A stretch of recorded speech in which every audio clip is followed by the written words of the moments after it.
tá tão presente em mim que consigo revivê-la nesse exato momento. Tem a ver com a minha família. Eu tinha acabado de começar a jogar futebol levando a sério. Antes disso, eu apenas jogava na rua com os meus amigos da Ilha da Madeira. E quando eu digo rua, eu não me refiro a qualquer uma rua sem pavimento. Eu me refiro a uma rua mesmo. Não tinha traves e nem nada disso. E quando passava um carro, a gente tinha que parar de jogar. Eu era feliz fazendo isso todos os dias. Mas o meu pai, ele era roupeiro do Andorinha, um time da Madeira. E ele passava a vida tentando me convencer a ir jogar no time de base do clube. E eu sabia que aquilo deixaria muito orgulhoso. Então, eu decidi ir. No primeiro dia, eu me deparei logo com uma série de regras que eu não entendia. Mas mesmo assim eu gostei. Fiquei viciado na estrutura e na sensação de vencer. Meu pai, que tinha uma grande barba e suas calças de trabalho, assistia todos os jogos do lado do campo. Ele adorava. Mas minha mãe e as minhas irmãs, elas não tinham qualquer interesse em futebol. Todas as vezes, durante o jantar, meu pai tentava convencer elas para irem me ver jogar. Era como se fosse meu primeiro empresário. Eu me lembro de voltar para casa com ele depois dos jogos e ele dizer: "Hoje o Cristiano marcou um gol." E elas falavam: "Que bom." E só, não ficavam muito entusiasmadas. No jogo seguinte, ele chegou em casa muito orgulhoso e falou: "Hoje o Cristiano marcou 2 gols." Emoção delas?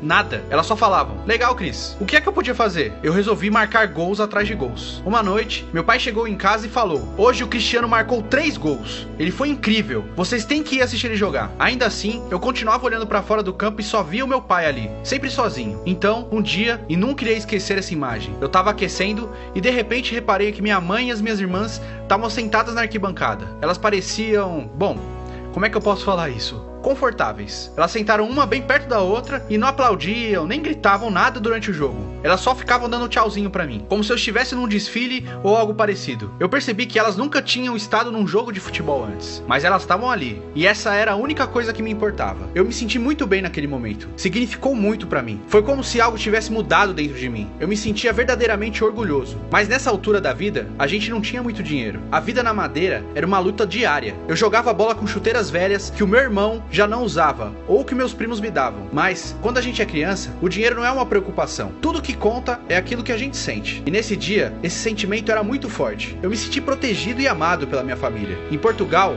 a gente diz: "É o menino querido da família." Lembro disso com muita nostalgia. Sobretudo porque esse período da minha vida acabou por ser muito curto. O futebol me deu tudo, mas também me afastou de casa quando eu não estava muito preparado para isso. Quando eu tinha só 11 anos, eu tive que deixar a Madeira e me mudar para a academia do Sporting. Esse foi o período mais difícil da minha vida. É uma loucura para mim pensar nisso agora. O meu filho, Cristiano Júnior, tem nesse momento 8 anos de idade. Se parar para pensar em como me sentiria se, dentro de 3 anos, eu tivesse que fazer as malas dele e enviar ele para Paris ou Londres, ia ser impossível. E eu tenho a certeza que também pareceu impossível para os meus pais. Mas eu tinha um sonho, e aquela era a única oportunidade de conseguir. Então, eles me deixaram ir, e eu fui. Eu chorava quase todos os dias. Ainda estava em Portugal, mas era como se eu tivesse me mudado para outro país. O meu sotaque da Madeira era muito diferente. A cultura também era diferente. Não conhecia ninguém e me sentia muito sozinho. A minha família só podia me visitar de 4 em 4 meses, mais ou menos. E eu sentia tanto a falta deles que cada dia era doloroso. Mas foi o futebol que me fez aguentar. Eu sabia que conseguia fazer coisas dentro de campo que os outros meninos da base do Sporting não eram capazes. Me lembro perfeitamente da primeira vez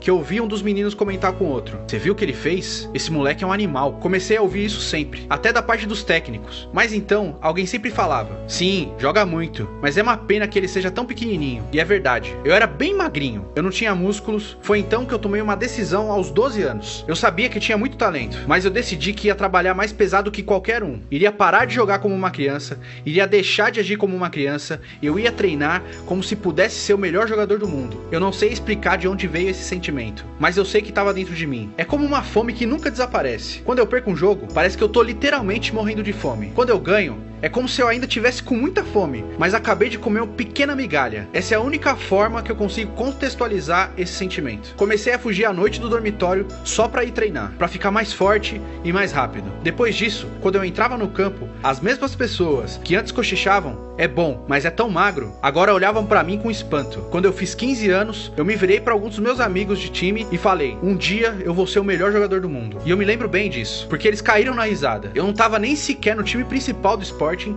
mas eu já acreditava nesse objetivo. Eu acreditava mesmo naquilo que tinha falado pra eles. Quando eu me tornei profissional com 17 anos, a minha mãe tinha muitas dificuldades de me ver jogar, porque ficava ansiosa. Ela vinha no estádio de esporte me ver jogar, mas ficava tão nervosa nos jogos mais importantes que chegou a desmaiar algumas vezes. É sério, ela desmaiava. Então os médicos do clube tiveram que receitar sedativos apenas pros meus jogos. E eu falava pra ela: lembra, mãe, quando você não queria nem saber de futebol e agora tá assim? Então eu comecei a sonhar mais alto. Queria representar a seleção portuguesa e também queria jogar pelo Manchester United, porque eu tava sempre assistindo a Premier League. Eu ficava deslumbrado com a velocidade do jogo e com o canto das torcidas inglesas. Todo o clima do campeonato inglês me emocionava. Então, quando eu me tornei um jogador do United, foi realmente um grande momento de orgulho pra mim. Mas eu penso que ainda foi um momento de mais orgulho pra minha família. No início, conquistar títulos era algo transcendente pra mim. Me lembro quando venci meu primeiro título da Champions League no United. Foi uma sensação indescritível. O mesmo aconteceu quando eu ganhei minha primeira bola de ouro. Mas os meus sonhos não deixaram de aumentar. Porque é pra isso que os sonhos servem, certo? Então, eu te digo, sempre admirei o Real Madrid e queria um novo desafio na minha carreira. Queria conquistar títulos no Real Madrid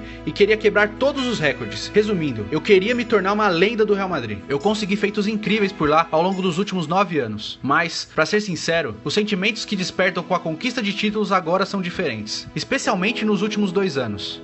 Quando não se ganha tudo, há quem considere isso um fracasso. Quanto mais se ganha, mais altas são as expectativas. Mas esse é o meu trabalho. Mas, quando se é pai, o sentimento é totalmente diferente. É um sentimento que eu não consigo descrever muito bem. É por isso que a minha passagem pelo Real Madrid foi tão especial. Tenho sido um jogador de futebol, é verdade. Mas eu também sou um pai. Há um momento com meu filho que eu sempre irei guardar na minha mente. Me emociono só de lembrar disso. Foi um momento que aconteceu no campo, logo depois da gente vencer a final da Champions League contra a Juventus. A gente fez história naquela noite. Quando eu tava no campo, após o apito final, senti que tinha enviado uma mensagem pro mundo. Mas então, o meu filho veio pro campo pra celebrar comigo. E tudo mudou. As minhas emoções mudaram totalmente. Ele tava correndo de um lado pro outro com o filho do Marcelo. A gente segurou o troféu juntos e depois passeamos de mão dada pelo campo. É uma alegria que eu não conhecia até me tornar pai. Há tantas emoções acontecendo ao mesmo tempo que não é possível descrever o sentimento em palavras. A única coisa comparável com isso é a forma como eu me senti quando eu tava aquecendo na madeira e vi minha mãe e as minhas irmãs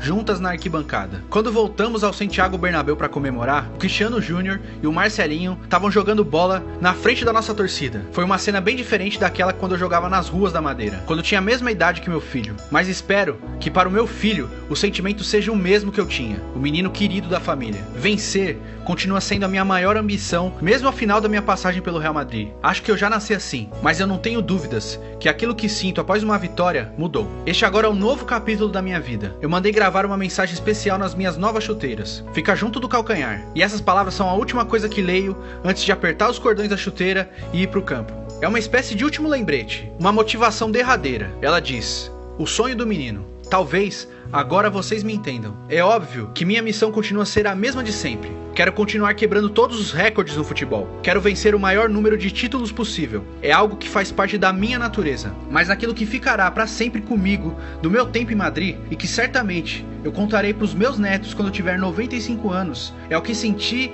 ao caminhar sobre o campo de mão dada com meu filho. Aquele ali foi o passeio dos campeões.